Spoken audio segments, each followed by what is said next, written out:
రక్తనాళాల్లో కొలెస్ట్రాల్ పేరుకుపోవడం మనకు తెలిసిందే. అచ్చంగా మన ఊపిరితిత్తుల్లోనూ ఇలాంటి పరిస్థితే ఎదురవుతూ ఉంటుంది.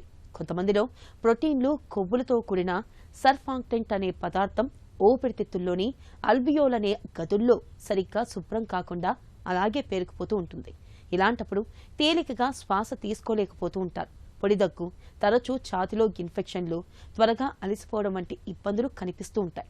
వైద్య పరిభాషలో పల్మోనరీ అల్వియోలై ప్రోటీనోసిస్ గా పిలిచే ఈ సమస్య గురించిన పూర్తి వివరాలని డాక్టర్ని అడిగి ఇప్పుడు తెలుసుకుందాం.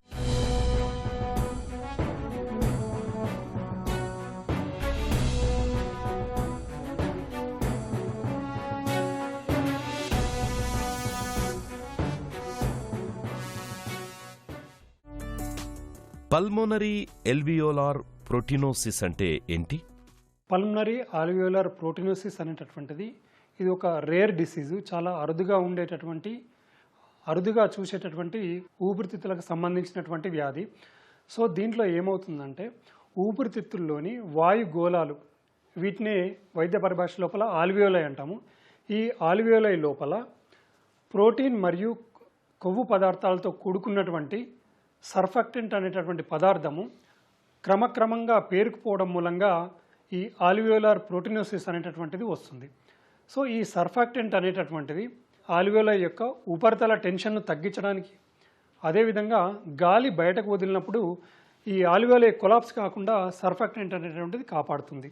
సో ఎప్పుడైతే ఈ సర్ఫాక్టెంట్ అనేటటువంటిది కొన్ని కారణాల వల్ల వాయుగోళాల్లో పేరుకుపోయినప్పుడు పల్మనరీ ఆల్వియోలార్ ప్రోటీనోసిస్ అనేటటువంటిది ఏర్పడుతుంది. ఊపిరితిత్తుల్లో ప్రోటీన్లు, కొవ్వులు ఎందుకు పేరుకుపోతాయి?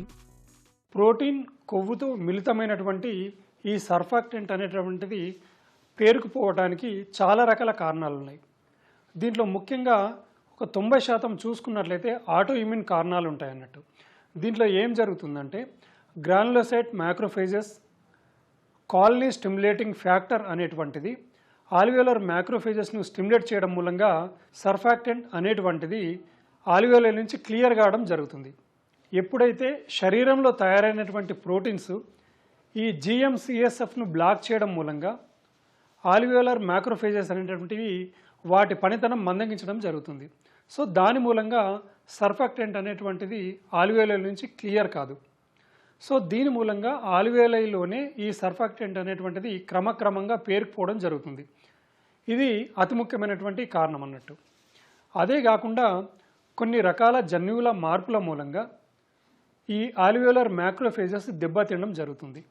సో దాని మూలంగా సర్ఫాక్టెంట్ అనేటువంటిది వాయు గోళాలలో లేదా ఆల్వియోలైలో పేరుకుపోవడం జరుగుతుంది. ఇది హెరిడిటరీకి సంబంధించినటువంటి కారణము. అదేవిధంగా కొన్ని పుట్టుకతో వచ్చినటువంటి మార్పుల మూలంగా కూడా సర్ఫాక్టెంట్ అనేటువంటిది ఈ ఆల్వియోలై పేరుకుపోవడం జరుగుతుంది. సో అదేవిధంగా కొన్ని సెకండరీ కాజెస్ ఉంటాయి. ముఖ్యంగా ఈ విషపూరిత వాయువులకు కానీ విషపూరిత కణాలకు కానీ ఎక్స్పోజ్ అయినప్పుడు పల్మనరీ ఆల్వియోలార్ ప్రోటీనోసిస్ వచ్చేటటువంటి అవకాశం ఉంటుంది. దీంట్లో ముఖ్యంగా ఏంటంటే సిలికా కానీ టాక్ పౌడర్ కానీ దీనికి కారణమై ఉంటుంది. దీన్ని కంజెనిటల్ పల్మనరీ ఆల్వియోలార్ ప్రోటీనోసిస్ అని అంటాము.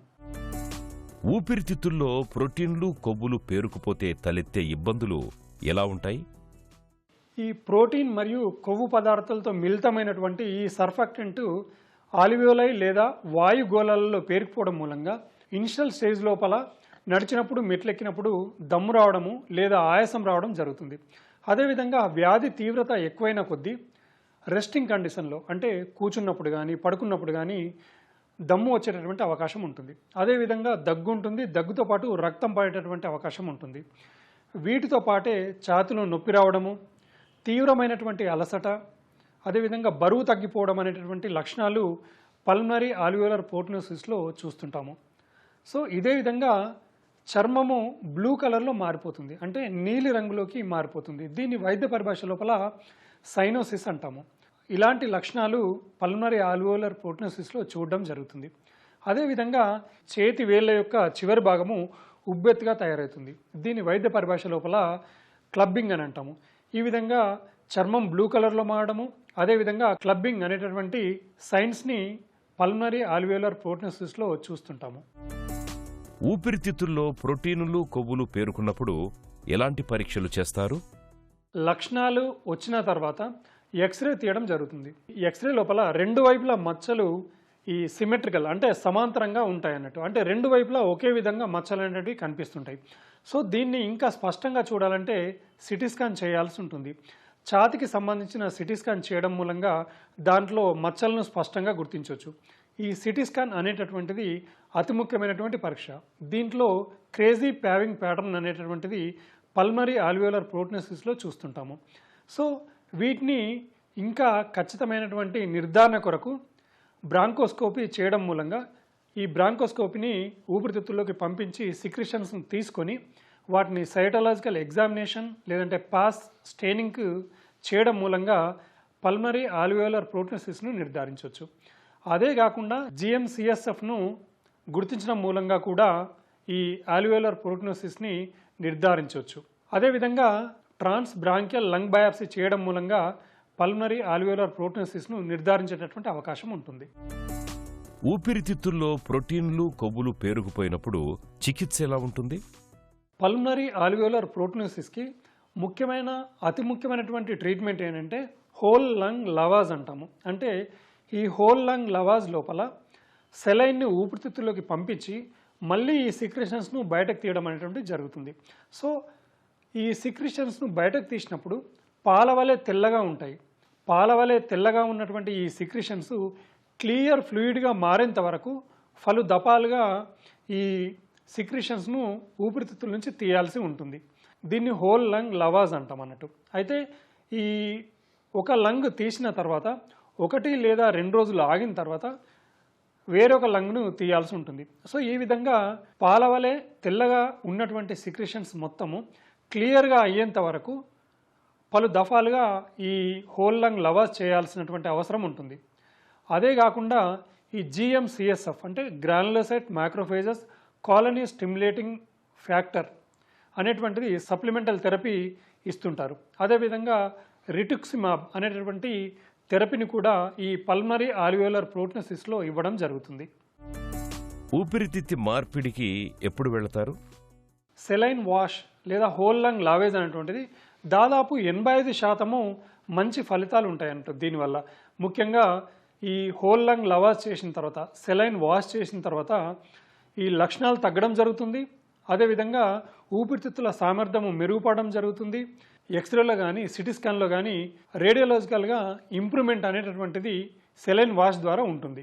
ఎప్పుడైతే సెలైన్ వాష్ చేసిన తర్వాత పేషెంట్ లోపల ఇంప్రూవ్మెంట్ అనేటువంటిది ఉండదు, అంటే లంగ్ సామర్థ్యము అంటే ఊపిరితిత్తుల సామర్థ్యం మెరుగుపడకుండా ఉన్నప్పుడు కానీ లక్షణాలు తగ్గినప్పుడు కానీ అదేవిధంగా ముఖ్యంగా ఊపిరితిత్తులు గట్టిపడినప్పుడు దీన్ని వైద్య పరిభాష లోపల లంగ్ ఫైబ్రోసిస్ అని అంటాము.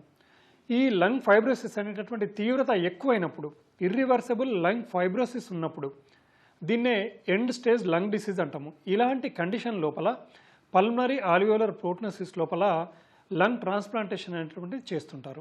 లంగ్స్ లో పేరుకున్న ప్రోటీన్లు కొవ్వు పదార్థాలని తొలగించుకునేందుకు ఆధునిక వైద్యంలో సలైన్ వాషింగ్ CSF థెరపీల రూపంలో చక్కటి చికిత్సలు అందుబాటులో ఉన్నాయి. శ్వాసలో ఇబ్బందులు, తరచూ ఛాతిలో ఇన్ఫెక్షన్లు సోకుతున్నప్పుడు ఈ చికిత్సలు తీసుకోవడం అన్ని విధాలా మేలు.